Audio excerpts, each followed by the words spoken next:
மாநிலங்களவைக்கு வேட்புமனு தாக்கல் செய்துள்ளேன். நான் இதுவரை வாஜ்பாய், நரசிம்மராவ், ஜெயலலிதா, கருணாநிதி, ஏ.கே. ஆண்டனி, வயலாருவி, எடியூரப்பா, பங்காரப்பா, எஸ்.எம். கிருஷ்ணா, விஜயமல்லையா, சதானந்தகவுடா, ஜெகதீஷ் ஷெட்டர், சித்தராமையா, தற்போதைய முதல்வர் விஜய், ஏற்கனவே இருந்த முதல்வர்கள் எடப்பாடி பழனிசாமி ஐயா அவர்கள், அதுபோல ஐயா ஸ்டாலின் ஐயா அவர்கள், கலைஞர் கருணாநிதி ஐயா அவர்கள், இவர்கள் எல்லாம் கூடிய வேட்புமனு தாக்கல் பண்ணியிருக்கேன். ஒருபோதும் வெற்றி பெறக்கூடாது, தோல்வியை தான் தழுவணும்.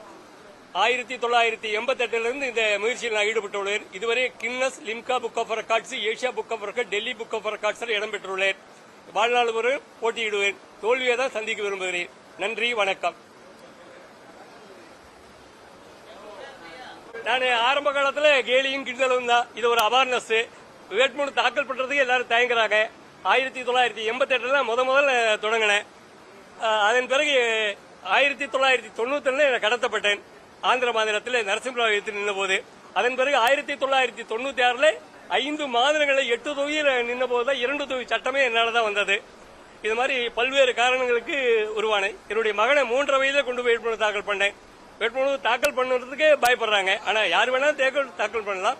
பரிசீலனையில தான் அது முடிவு பண்ண முடியும்.